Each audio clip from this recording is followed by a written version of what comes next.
A child is crying, sitting on a bench in the cathedral, which is on fire. Everyone is in a panic, trying to find a way out. Blazes of fire are emerging from everywhere inside the cathedral. Meanwhile, a woman, trying to save her life, climbs over some benches to go outside. In the fuss, she knocks over a pew that crushed the little girl's legs. She then pushes her down as she climbs over the pews, leaving the crying child trapped. A young man named Johann is fighting his way inside his family, including that little girl and her parents. That family is now the only one left in the auditorium when the roof begins to collapse. He watches as a fiery beam falls atop his brother, who is carrying the little girl named Elijah. Seeing this, Johann crawls over to his brother but can't lift the beam. All he can do is extract Elijah from underneath his brother, Isaac. Crying, Johann picks up his niece and promises his brother that he'll be back for him. Unfortunately, the roof collapses on him before Johann can get out. After some time, the fire was put out. When Johann wakes up under rubble, he sees a firefighter stealing the watch off Isaac's wrist. The man apologizes to Johann and runs out, leaving him and Elijah trapped under the cathedral's debris. Actually, Isaac was present at the cathedral with his wife, daughter, and brother to donate the entirety of his fortune to the SRF, a social welfare organization working under the government. The organization held a ceremony at the cathedral in his honor. Little Elijah ran to find her uncle Johann, who was standing away from the crowd. He sent her to her dad, promising to come in soon. Meanwhile, one of the priests noticed smoke and opened a door to reveal a blazing fire that quickly spread. Outside, Johann saw the church burning and ran inside. However, people on their way out don't care for others, and poor Elijah loses her legs when present-day Minister Chuck climbs over the pews, putting pressure on Elijah's legs. After some time, Johann managed to get himself and his niece out, where he found everyone huddled under blankets and carefully attended to by the emergency medical workers. Tears rolled down Johann's face as he stood alone, holding his injured and unconscious niece. The scene shifts to the day when Johann is presiding over a live court show. He is being watched by the whole nation on TV screens, mobile phones, advertising screens, and everything else.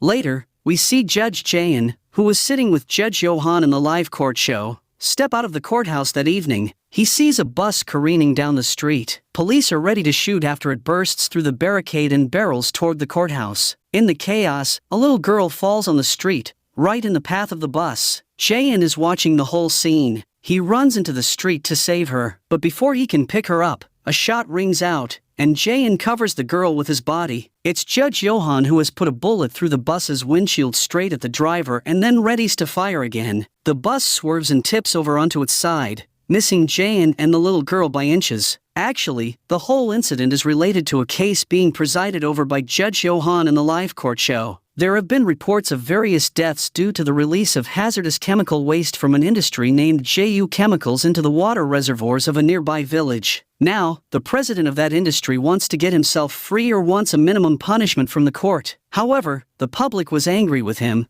and that's why the truck driver banged a big vehicle in front of the Supreme Court. Meanwhile, Judge Jayan is planted with Judge Johann by the senior Judge Min, to keep an eye on Johann. That's why Judge Jayan always questions Johann's methods and has placed bugs in Johann's office room to better understand his intentions. Jayan has doubts about Johann, saying that he will be taking the side of the industry owner in the waste management case. At JU Chemicals, Attorney Ko is talking to Chairman Ju about pleading guilty in court. They will change the case to professional negligence, and Attorney Ko also assures Chairman Ju that he'll only have to live a year or so in prison before getting released on parole. On the day of the case hearing, everyone from President Heo to ordinary citizens eagerly tuned in to watch the first ever live court showcase. The judges make a striking entrance, Johann clad in white, flanked by Judge Jinju and Jiayan in black. The trial opens with the prosecution laying out the case against JU Chemicals for dumping toxic waste into local rivers, leaving 11 dead and many more with disabilities. Attorney Ko argues the wastewater treatment facilities were damaged after an embankment collapse, but JU Chemicals only took an hour to shut it down and fix the leak. Chairman Ju also initially denied the allegations, but when Johann counter-questioned him, he couldn't stand straight. In the end, he cried and apologized, admitting he was told about the contamination but didn't think it could cause so much pain. Meanwhile, a factory employee flips on the stand and reveals there were contamination issues before the accident. He even reports the issue to Chairman Ju, who dismisses his concerns and says he doesn't care what happens to elderly village residents who've already lived full lives. The public watches the whole show online, second by second. The public also has 2 buttons through which they can express their opinion on whether the defendant is guilty or not. The guilty votes climbed past 90% as Chairman Ju's denials became more desperate. Johan pushes him into a corner, calling his actions murder by gross negligence. Johan confirms that Chairman Ju is admitting to professional negligence resulting in death. After that, Johan announces the verdict. There's not enough evidence for intent to murder, but negligence is apparent. The maximum sentence for professional negligence resulting in death is 5 years. Disappointment ripples through the crowd as everyone wants not to let go of Chairman Ju easily. He can get out on parole within 1 or 2 years this way. However, a recent bill allows Johan to deliver a cumulative sentence accounting for all victims. The lights go down, leaving only Johan preferentially illuminated. He reads all the victims' names while their pictures scroll on the screen. The family members in the gallery cry. Johan addresses Chairman Ju, blaming his greed for the harm and loss of innocent lives. For that, he was sentenced to 235 years in prison. Also, the final vote was 97% guilty and 3% innocent. Johan has won the hearts of the whole crowd, and Chairman Ju was fetched by the police officers and held for the rest of his life. Next, we see Minister Cha, who was the reason for Elijah's crumbling legs in the chaos of the cathedral fire. One night when Jaein walks home, a sports car zooms past him very fast. Lee Youngmin, the son of Minister Cha, is having fun, almost running over a table full of people eating food provided by the SRF. He then almost hits an elderly man hauling a cart and knocks him over. Jaein witnesses the incident and rushes to help the man up. Youngmin gets out of his car, offers his insincere apology, and speeds off again. On another night,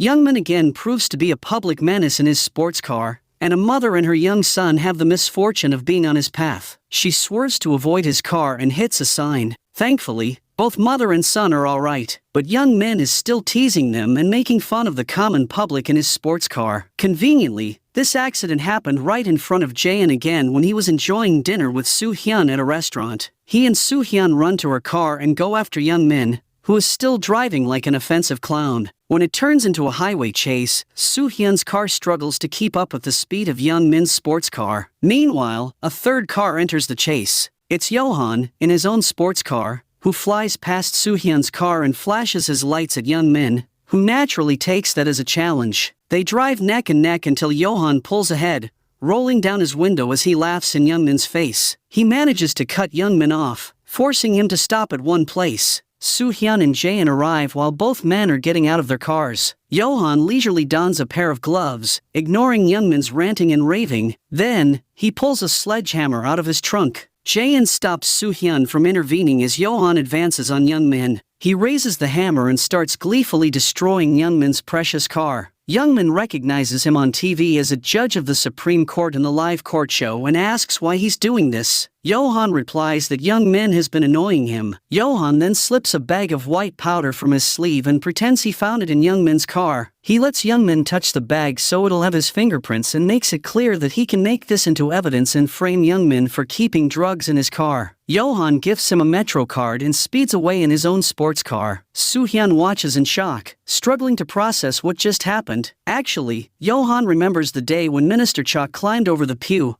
crushing Elijah's legs amidst the chaos caused by the cathedral fire. Johan lost his brother and his brother's wife in that accident. Also, no one came for help when he was trying to save Elijah. But when he came out of the cathedral by himself, he saw Minister Cha safe and sound, enjoying her hot coffee outside. This made Johan hate the people who don't even care for others and just prioritize themselves over a young child like Elijah. Johan now has the power to take revenge on the people he hates the most, and one of them is Minister Cha. Also, with Johan's assistance, Minister Cha's son, Youngmin, is a spoiled brat who can be targeted very easily. One night, when Youngmin is out at a restaurant to have some food, the owner comes and asks Youngmin to take his car away from the road because it is blocking the track. Youngmin gives him the car keys to take it aside, but the poor restaurant owner doesn't know how to drive. At this point, Youngmin started fighting with the owner. He even punches the chef and other staff who come to defend their owner. He doesn't even leave the woman there, and he beats her, too. Now, Johan wants to use this case as an opportunity to target Youngmin and his mother, Minister Cha. However, the twist is that Young Min is the vice president of Minister Cha's empire. She can't let her son go to prison easily. That's why they intimidate the characters whom Minister Cha beat at that restaurant. They threaten him not to give statements in court against Young Min.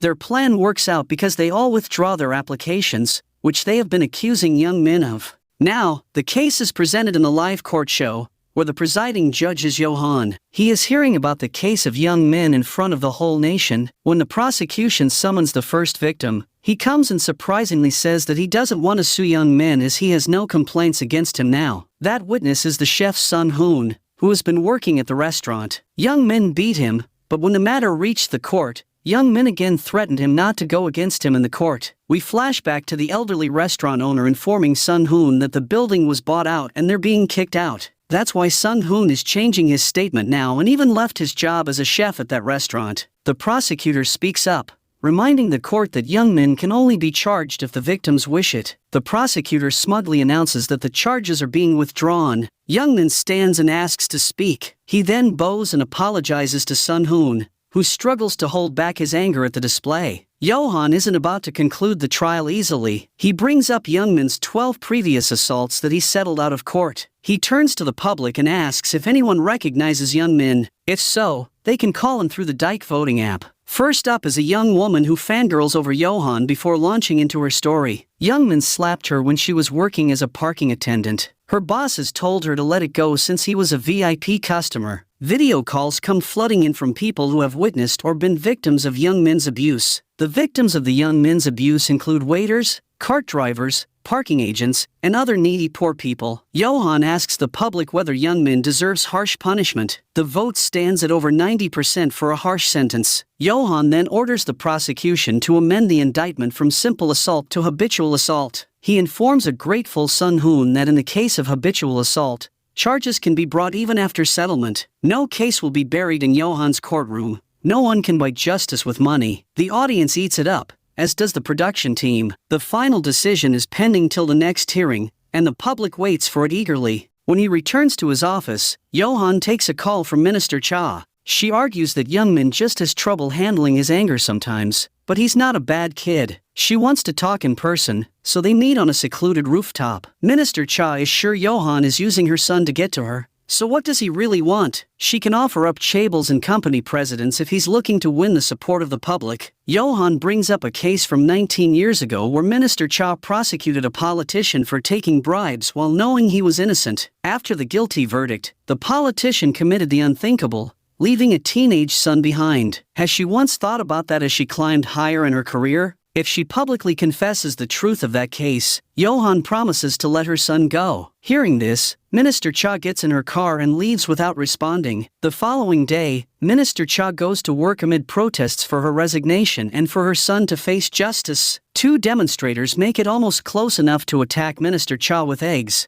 but they are tackled by security, with the SRF refusing to help. Minister Cha considers Johan's deal. She promised her distraught husband that she'd protect Young Min, even if she had to sacrifice herself. She holds a press conference where she formally apologizes for not teaching her son well, and then she says that no one is exempt from the law. Surprisingly, she is going to make her position strong in politics instead of defending her son. Johan watches her speech, amused at her selfishness. While her husband comforts their distraught and panicking son, Minister Cha tells herself that success always requires sacrifice. The following day, the trial again commences, and the defense argues for extenuating circumstances. The attorney actually argues that Young Min seeing his housekeepers steal things from his house made him naturally afraid of poor people. He even submits documentation for Young Min's diagnosed OCD and anger issues. Young Min's lawyer even uses a tactic to present Young Min as a spoiled brat because of the lack of attention from his parents. That's why he wants special treatment for Young Min.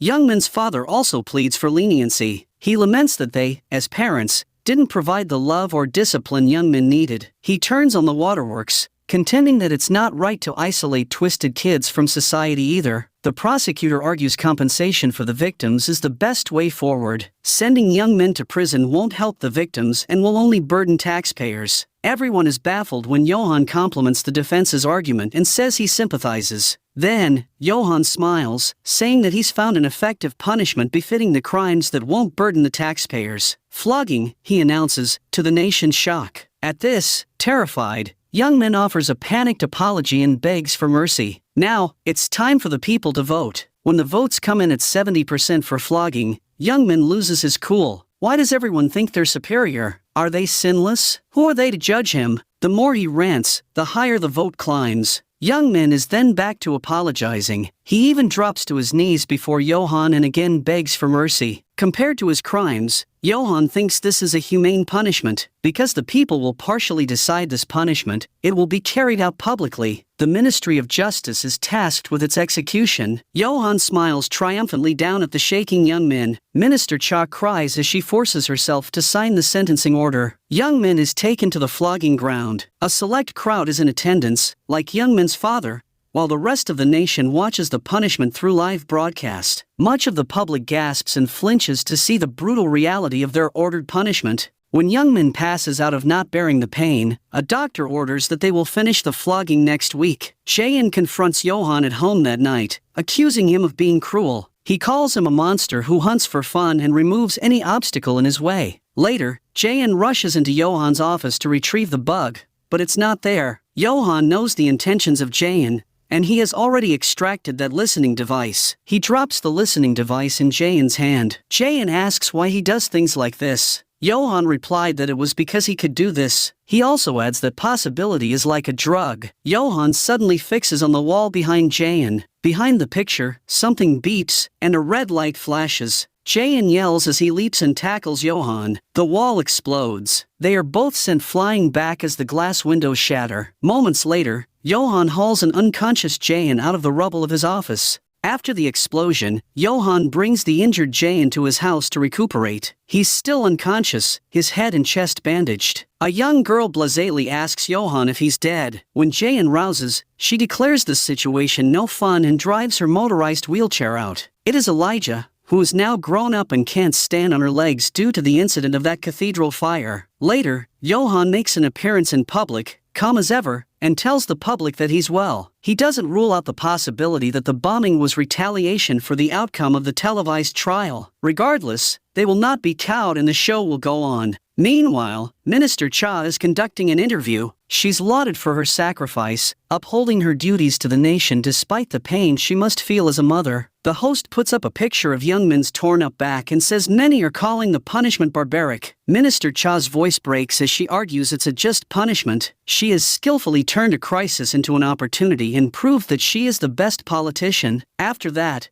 we see Johan's childhood memories. When he was attending the class one day, a bird came into their class. That bird landed on Johan's table, and the girl sitting beside Johan started to get scared. Johan, seeing this, pulled out a metal ruler from his bag and struck the bird with it. The bird was dead on the spot, spreading the blood all over the desk. This sight was more frightening for other children, who then started avoiding Johan in the class. Johan was left alone there, and no one wanted to talk to him. Some students even started teasing Johan in class. However, Johan was not the type to remain silent about bullying. He made a plan and stole some things from the bags of some students and then put them into the bags of others. On finding out their valuable things, all the students started fighting with each other, causing them to steal. While they were fighting with each other, Johan was sitting aside, laughing at their foolishness. Johan is now grown up, and he has also been hurt since the incident at the cathedral. Also, he can't prevent himself from providing justice to victims even if he has to walk on illegal streets for some time.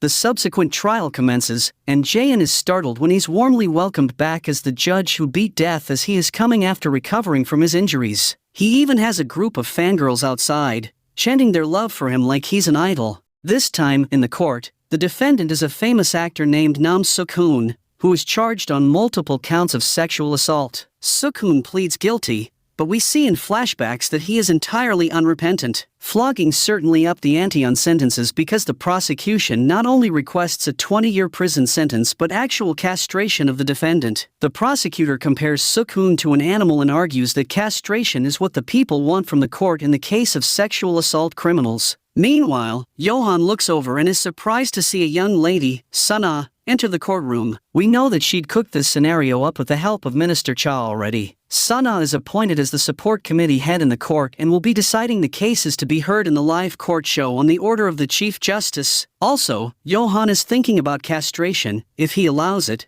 the people might start thinking he's going too far. If he opposes it, they might think he's weak. Understanding what's at stake, Johan recesses for the day and delays the final verdict until the next hearing. In a dream, Jaein watches that Johan himself is doing the duty of castrating the defendant, but it was just a dream. Back in the hearing, Johan obsessively clicks his pen and stares at the graph showing the current votes highly favoring castration, but Johan announced that Suk-hoon would be sentenced to prison for 20 years. However, they've worked out an agreement with a prison in Texas that exclusively incarcerates sex offenders. He'll be serving his 20-year sentence there. A video of the prisoners from that prison is played on the screen, where the prisoners are seen waiting for their new partner, Suk-hoon, and the visuals speak of the punishment of Suk-hoon. Later in the night, at the mansion, Johan is rather chipper and jokes around with Jaein about his outlandish dream. He tells Jaein they need to find him an outfit because they have somewhere to go. He lends Jaein one of his many suits and even a nice watch. After some time,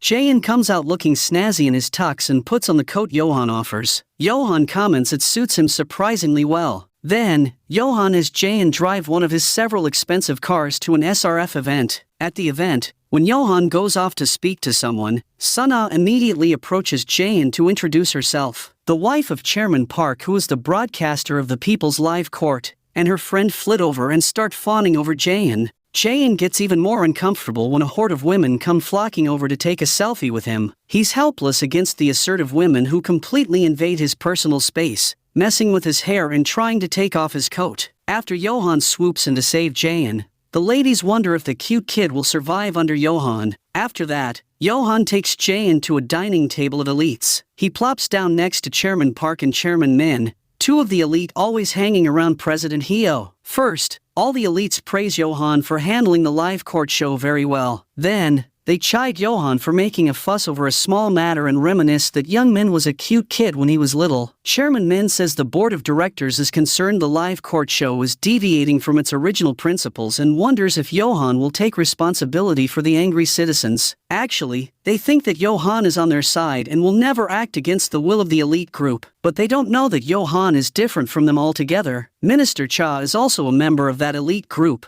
but she leaves early. Perhaps she is still mad at Johan for sentencing the punishment of flogging her son. On the drive back, Jaein is gloomy and reticent. Jaein is upset after seeing the true face of the world. Jaein argues that's the true face of rich people, not the world. But Johan thinks all are equal in the face of temptation. After that, Jaein is surprised when Johan takes him straight to a prison. The correction officers are Johan fans and usher them into a visitor's room without question. The second Jaein hears the name Do Young-chun, the con artist who scammed his parents, Jaein grows angry, but Johan stops him from leaving. Young-chun was the man because of whom Jaein's parents committed the unthinkable. Meanwhile, an old and frail man who is decidedly not Young-chun shuffles into the room. Jaein is in shock as the officer insists that this man is Young-chun and even shows him the official record. Jaein desperately insists he can never forget Young-chun's face and says that this is the wrong man. He remembers the day when Young-chun was being transported to the prison. Young-chun had a smile on his face at the time. Jaein had a knife in his hand, and he tried to rush towards Young-chun to kill him, but his girlfriend, Sun-hai, was there and stopped him from committing a crime. She even held the blade of Jaein's knife with her bare hands, injuring them until they started bleeding. Back into the present, Johan leads a distraught Jaein outside. He puts his hand on Jaein's back and says that powerful people can always manipulate the system. It was Minister Cha who changed Young-chun with someone else because she has been the Minister of Justice since then. Hearing this, Jaein breaks down, screaming and crying out his rage and grief. Johan stands beside him in silence. Johan lets Jaein cry and scream out his anguish over learning the man who destroyed his family escaped the consequences. The next day, Johan takes Jaein with him to a place without any explanation. He wants him to meet his whole team, by which Johan has been implicating justice over those who always get off the hands of the judiciary because of their power. Johan tells Jaein that his strategy has been to set himself up to win before the game even started. He takes the court trial as a game, and he has people helping him. Meanwhile, Johan's helpers show up, including a lackey who helps Johan in the intelligence work about the defendants of the trials. Attorney Go, who represented Chairman Ju in the first trial. A young woman who is an aspiring actress introduces herself as Jaehyun's fan, and he recognizes her from Youngmin's trial. She was the first caller who spoke out against Youngmin. The final member of their club arrives, a police official named Jo Min-sung. Jaehyun assumes they're in it for the money, so everyone begins sharing their stories. Attorney Go's daughter died due to the actions of a large company. After defending those companies for years, now he's the victim. He plans to pay for his criminal actions once this is over. The aspiring actress was sexually harassed, but the assailant got off because the judge thought the promising medical student should be given leniency. Min-sung's older sister died in a building collapse, and the responsible parties weren't punished. The next day, Yohan tells Jaehyun they have a lead on Do Young-chun. Yohan has extracted Young-chun's location, and now they are going to see whether the information is real or not. On reaching the location, they find him out in the middle of nowhere, living as a farmer. After taking care of his crops, he eats happily with his wife and daughter. Later, while watching Young-chun woodcarving without care, Jaehyun can't hold himself back. Yohan restrains him and reminds him not to be hasty. Young-chun is their best chance to get Minister Cha, who has framed and destroyed many people. Yohan tells Jaehyun about his father committing the unthinkable because of Minister Cha. And besides, how is Jaehyun going to face Soo-hyun after getting blood on his hands? The next day, Jaehyun takes the day off and goes to see Soo-hyun. They stroll outside and eat ice cream, enjoying the day. Jaehyun wonders what she'd do if he ever committed a crime. She says she'd handcuff him herself since she can't let a judge break the law. His strange mood and questions worry Soo-hyun, but Jaehyun plays it off. That night, Jaehyun drives to Young-chun's place and barges into his woodcarving workshop. Young-chun asks who he is and immediately kneels when he realizes he's one of the victims of his scams. Jaehyun isn't moved and wonders where he's hiding his money. Young-chun insists Minister Cha took everything that wasn't seized. He cries as he says there's no way for him to atone for his sins. He's just been waiting to go to hell. He begs Jaehyun tearfully to get himself killed.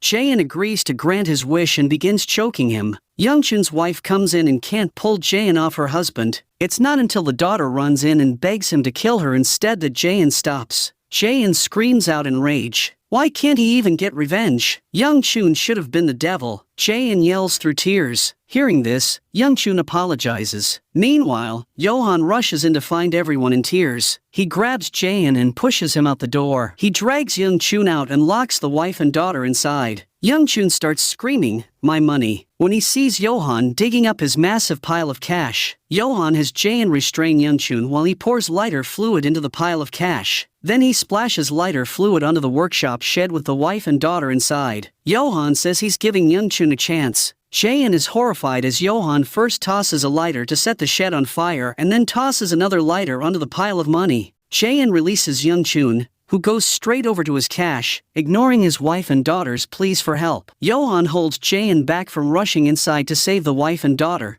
telling him to watch. As Young-chun ecstatically discovers the burning money is fake, the lackey leads his wife and daughter over. He'd gone in the back to save them. Yohan tells Jaehyun that Young-chun lied to his family and that there was no money left. Young-chun tries to make excuses for his family, but his wife slaps him in the face and leads their daughter away. Now, Yohan hands Jaehyun the craft knife he swiped and tells him to go ahead with his revenge if he wishes. Jaehyun takes it and advances on Young-chun, who begs for his life. Jaehyun once again has a choice to make as he stares at the knife in his hand, but this time, he tosses the knife aside. Young-chun's fake humility melts away, and he laughs. Jaehyun tells Yohan they shouldn't waste their best chance to get Minister Cha. As they watch the fire blaze, Jaehyun wonders what Yohan did with the real money. Yohan says he left it right where Young-chun buried it. The next day, Jaehyun drops a gift box on the doorstep of every one of Young-chun's victims. Inside is a large sum of cash. Later, we see the assistant of Minister Cha, from whom Yohan got the information about Young-chun.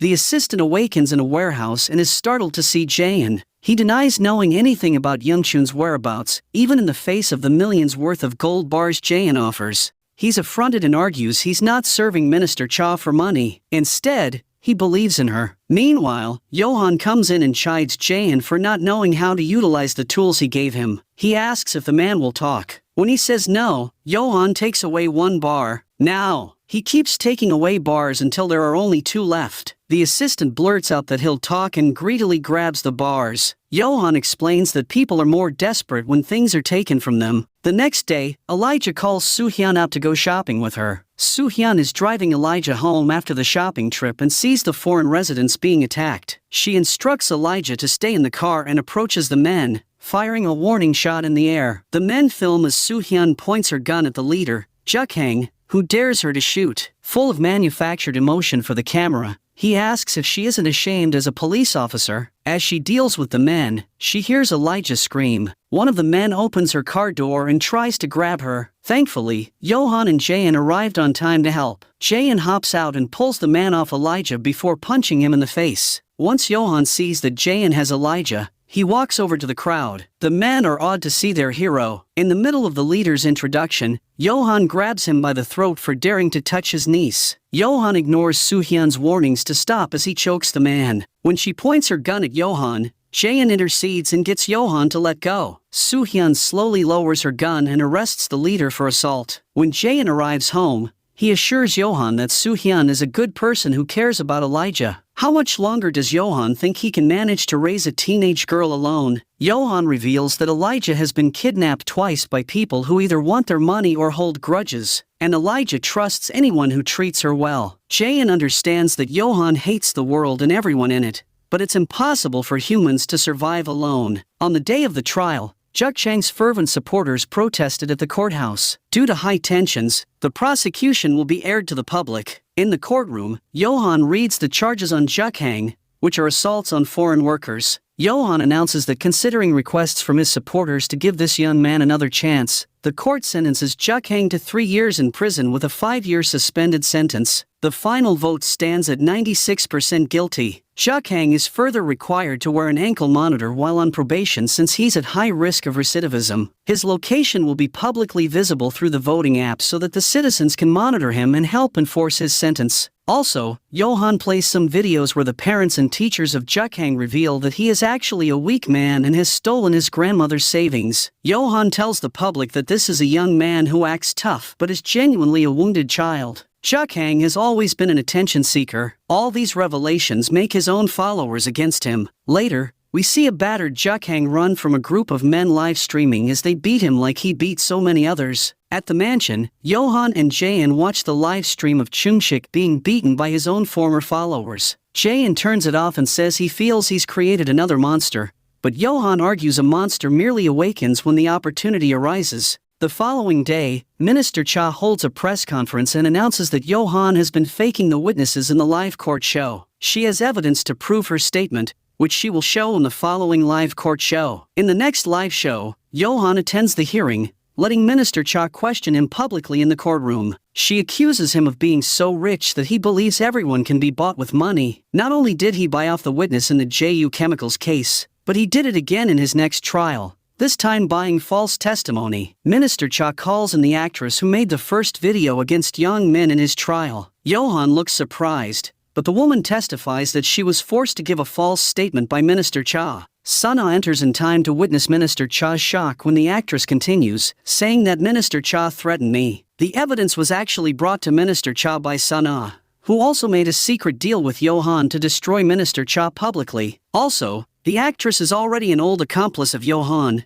so she can't give any statement against Johan. That's why, in front of the public, she says Minister Cha threatened to put her in prison on false drug charges if she didn't lie that Johan paid her off. Through tears, she claims the visitor's log for Minister Cha's office will show that she was there last week. Sana smiles, giving Minister Cha a little shoulder shrug. Minister Cha cedes, realizing she was set up. Inside the courtroom, Johan turns this into a hearing for Minister Cha instead. He puts up a picture of Do Young-chun, asking if Minister Cha remembers this man who's supposed to be serving 17 years in prison. Minister Cha braces herself as Young-chun walks into the courtroom. He reveals that Minister Cha put someone in prison in his place in exchange for a large sum. Soo-hyun watches the broadcast, stunned. Minister Cha accuses Johan of framing her with a con man's words. After vowing the prosecution will investigate and reveal the truth, she storms out. Desperate, Minister Cha goes to see President Hyo. She threatens him with her files on his secret campaign funds and how the Gwangwoman protests grew into a riot. She won't release them herself. She'll have Johan do it. She wants President Hyo to help her in her crisis in return for not disclosing his secrets. but he is already prepared for her. President Heo is unconcerned and yells for his wife. She comes in and begins talking about how their daughter Junhee has been worried about Young Min. He's so lonely and sensitive. Does Minister Cha know he's been on drugs since high school? President Heo supposes that's why Young Min has been so out of control. His wife looks at Minister Cha sympathetically while her husband threatens to put Young Min away for a long time. Hearing this, Minister Cha struggles to maintain her composure. She has nothing left to fall upon. She returns to her office, where Johan and Jae-yeon come to visit her. She's surprised when Jae-yeon says his parents were victims of Young Chun's. He's not expecting an apology but instead asks for her help catching the big criminals. She laughs sarcastically upon realizing they want her to become a whistleblower. Minister Cha asks for time to consider while she smokes a cigar. Johan looks skeptical but signals to Jae-yeon that they should give her a moment alone. As they step into the hall, they hear a gunshot. They stare at each other in shock before running into Minister Cha's office. They find her lying in a pool of blood. Jae-yeon goes over to her body, but she's dead. Jae-yeon says they need to find the secret file against President Heo and begins checking through her pockets but cannot find anything. The next morning, an emergency is announced throughout the nation,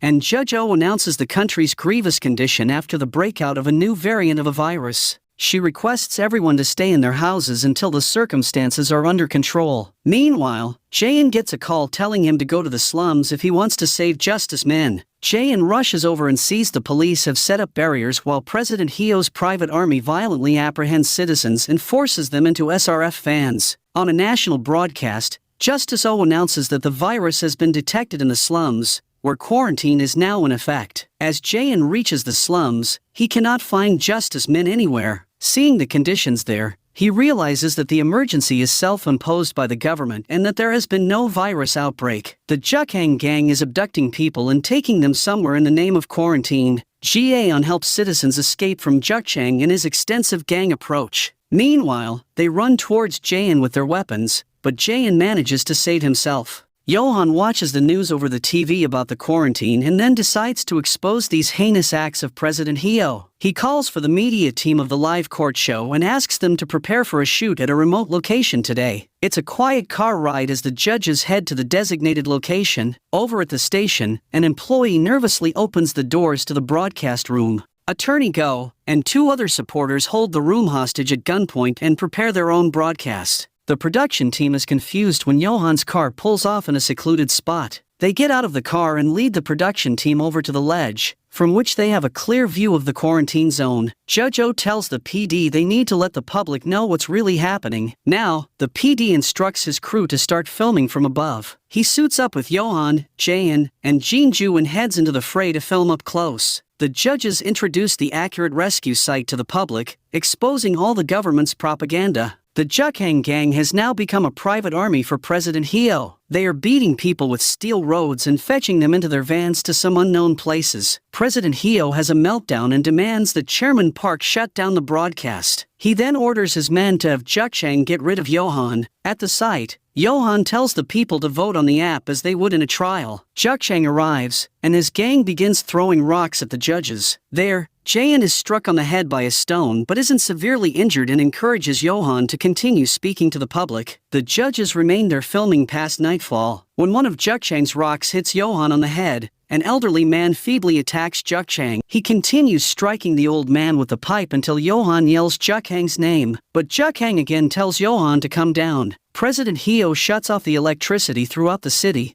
but the live feed is still available through the Dike voting app. Johan turns on the flashlight on his phone, as do the other judges, prompting everyone in the crowd to do the same. Darkness cannot beat the light. Johan shouts as spotlights dramatically turn on behind him. The crowd takes courage and surrounds the Jukhang gang, fighting back as the world watches. As the team gets ready to head out, Soo-hyun arrives there. She hops out of her car and goes running toward Jae-yeon. A man appears from the shadows behind her and raises a gun. Jae-yeon and Johan spot him but barely have time to step forward before he shoots Soo-hyun in the chest. Jae-yeon is frozen in shock as Soo-hyun hits the ground. He then rushes forward and holds her, trying to stem the bleeding with his hand. Soo-hyun tells Jae-yeon that she loves him before taking her last breath. Jae-yeon hugs her body to him and sobs, begging for someone to save her. Johan steps closer, but there's nothing he can do. When Jae-yeon is calmer, He asks Johan what he knows. Johan theorizes that Soo-hyun wasn't the target. The SRF were desperate to cut off the broadcast and cover up the truth, so they tried to kill the live court show's judges literally. Jae-in breaks down again at the thought that Soo-hyun died in his place. Jae-in pulls himself together and asks if Johan caught Juk-chang. Johan nods. At this, Jae-in stands tall and says he's ready to do this. Later, the three judges address the press. Johan denounces the government's cover-up of the assault on and murder of civilians in the quarantine zone, as well as the death of a police officer. He vows to hold them accountable through the live court show. The SRF gang argues over what to do about this. President Hyo thinks they have no choice but to allow the trial. The whole nation watched an old man get beaten to death with a pipe. Sun-ah says they first need to cut off the tail. President Hyo holds a press conference and blames overzealous frontline workers for the tragedy. He warns against conspiracy theories and declares that if the trial gives into that sort of slander, it is clearly treason against the nation. After his speech, President Hyo shocks Sun-ah with his arguably most disturbing suggestion yet. Since people are questioning if there's really a virus, they should give them one. They just have to introduce it into a particularly poor neighborhood. He has no problem sacrificing some poor people for the sake of the majority. Even Sun-ah looks disgusted, which President Hyo doesn't miss. She doesn't commit to his suggestion but promises to take care of Johan so long as President Hyo takes care of Juk-chang. The following day, Juk-chang's trial begins, and a military lawyer from the emergency headquarters serves as Juk-chang's defense attorney. He has the nerve to call the murder of the elderly man an accident, even when faced with the video footage. He asserts these are warlike times when frontline workers are risking their lives. This was an accidental death in the line of duty, where civilians resisted an evacuation order. Juk-chang is so frightened to be back in court that he's shaking. Given the circumstances and his client's remorse, the defense asks for a lenient sentence. The prosecution requests a 7-year sentence. In the final verdict, Johan ordered death by electric chair in 24 hours. Juk-chang begins sobbing, hearing about the electrocuting him till death. Johan tells the citizens that their votes will determine the voltage. More than 1 million of them must vote in favor tomorrow for the death to be carried out. That night, Juk-chang is kidnapped from his jail cell and brought to President Hyo, who asks Juk-chang to accept the punishment willingly. President assures Juk-chang that Johan will never take such a step of electric death in front of the whole public. He is just doing this drama to link all the riots with the president. Hyo assures Juk-chang that he will cut off the electricity if the death by the electric chair is evident in tomorrow's proceedings. All he has to do is endure the chair for a while. President Hyo will make sure he doesn't die. In the final hearing, Johan again checks with Juk-chang, now strapped into the chair, whether he committed the crimes on his own or is getting orders from someone. Juk-chang confirms that he did everything on his own, so Johan tells the citizens to begin. Everyone is hesitant, with only 100 or so citizens pressing the button at first. Now, Juk-chang is confident Johan can't kill him, and he may not be wrong. The number of participants hasn't even hit 1,000 yet. Then, Johan addresses the public, asking them to take responsibility and be the owners of this nation. Juk-chang laughs, calling it nonsense, but it works. The number surges past 100,000 as people are encouraged to dole out punishment themselves. Juk-chang grunts in pain as the shocks begin but says he can endure it. He continues to survive as the pain intensifies, and the participants reach 500,000, the number just about to hit 1 million. Juk-chang cries out in agony on the brink of death. The power goes out. Johan was informed that the execution had been suspended by the Judicial Council thanks to Jae-in's press conference. Jae-in could not make the whole nation participate in the death of a person. That's why he revealed to the public that Johan has been manipulating the witnesses and evidence in all of his trials. On the other hand, President Hyo celebrates that his enemies are fighting with each other, and in the middle of their fight, Hyo benefits. We see Jae-in sitting alone, thinking whether he made the right decision or not. Later, at Soo-hyun's grave, Justice Min gives Jae-in Soo-hyun's police notebook. Justice Min thinks that Soo-hyun is still investigating the culprit behind the cathedral fire. He hints at Johan being the culprit of that cathedral fire, which Soo-hyun was searching for evidence of. In Soo-hyun's notebook, Jae-in finds Joseph's photo along with where he was last seen. Joseph is the only person who has not yet been investigated by Soo-hyun, and no one is able to find him. But Soo-hyun somehow gets his address. Justice Min supposes Soo-hyun was going to tell Jae-in something about her investigation the night she died. Jae-in goes to meet with the elderly lady who previously gave Joseph's address to Soo-hyun. She confirmed the photo was of Joseph and explained that she had told Soo-hyun he had been seen recently in Seoul. When the lady asks if something happened to Soo-hyun, Jae-in lies and says he's just double-checking something. Next, Jae-in retraces Soo-hyun's steps to try to find Joseph. He happens upon Joseph's house right as he's returning home. Joseph's face is beaten up, and his head is bandaged. Joseph tells Jae-in that shortly after the fire at the cathedral, Johan came to see Joseph about the CCTV footage and ordered him to keep his mouth shut and hand over the file. In exchange, Johan would buy him a house and give him a lump sum of money to live a peaceful life. Joseph agreed but secretly made a copy of the footage in hopes of getting more money from Johan later. A few months ago, Joseph was tortured by a supposed subordinate of Johan's. Joseph confessed to making a copy and handed over the file. Then, a few days ago, a detective came to see him. It was Soo-hyun, but he didn't tell her anything. Later, someone came to beat him up last night. Joseph isn't sure who the man Johan sent was, but he remembers he parked his car nearby. Jae-in gets a resident's dashcam footage that clearly shows the license plate of the vehicle. He passes it along to Justice Min, who has a friend on the force. Jae-in couldn't get Joseph to tell him what was on the original CCTV footage since he was terrified Johan would kill him. That night, Jae-in drives up to a residence where the car from the dashcam footage is parked. He slips inside the unlocked front door. Inside, he sees someone bending over a body. The assailant hops out the window before Jae-in can catch them. On the ground is the dead body of Soo-hyun's shooter. Jae-in takes the dead man's phone and sees his only calls are to YH. Jae-in presses the call and waits for the other person to speak. He lowers the phone in shock when Johan picks up. Jae-in cries and screams out his despair as he thinks Johan is the murderer of Soo-hyun. Jae-in strides into the mansion and rushes Johan with a knife. Johan calmly grabs hold of the blade and tells Jae-in that he will regret it. Johan is ready to give his life, but he tells Jae-in that evidence can be very easily manipulated. Once he collects himself, Johan grabs Jae-in's shirt and asks intently if he met with Joseph. Jae-in is startled by the desperation in his eyes. Before he can respond, Justice Min comes in with a group of police officers and orders Johan to let go of Jae-in. Johan stares at Jae-in in betrayal as the cops arrest him for murdering Soo-hyun. Meanwhile, Sunha comes there and claps at the moving scene. She says it's the first time she's ever seen that look in Johan's eyes. Justice Min bows and welcomes Chairwoman Young. It turns out that Justice Min was working for Sunha all this time,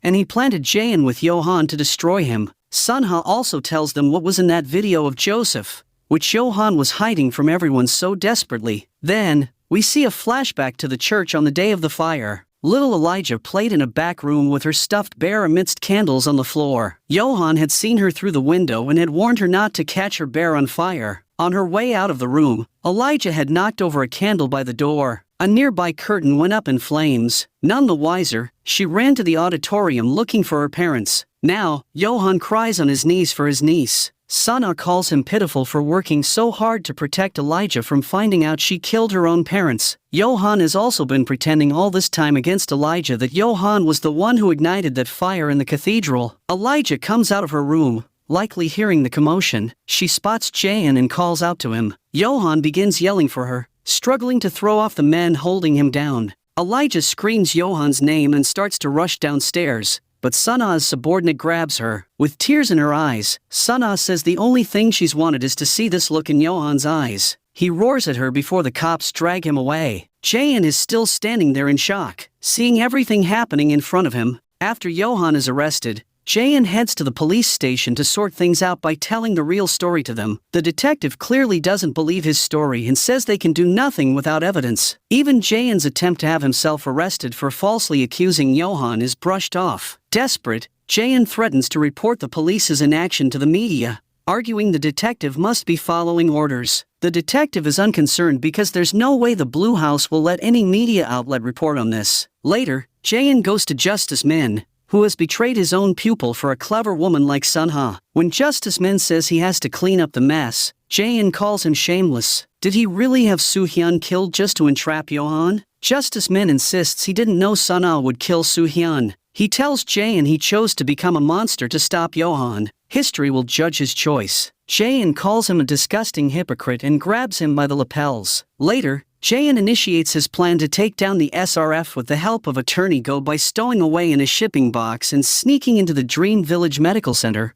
President Hio's secret project. He dons scrubs and a mask and makes his way into the clinical trials area. He secretly films the poor test subjects, including children, as they writhe in pain on their beds. They are testing the new variants of a virus on the humans there. One of those test subjects is the actress So-yoon, who looks unwell but is not too damaged. She's relieved to see Jaein, who promises to come back for her in a minute. Meanwhile, President Hio arrives at the facility, so Jaein slips out to listen while the center gives him a report. 182 of the over 3,000 test subjects have died due to side effects of the vaccine. President Hio is happy with that low number and instructs them to expand the farm to include new clients, including Russia and Japan. President Hio says people are the most critical resource. Just look how much money they're worth. They can even harvest their organs when they die. Jaein seethes as he watches them laugh and treat human lives like commodities. Jaein makes it into the elevator with So-yoon, but he's stopped by another doctor. She recognizes Jaein but, luckily, is on their side. She's not the only medical personnel who's been waiting for help to arrive. She and a few others help sneak Jaein and So-yoon out,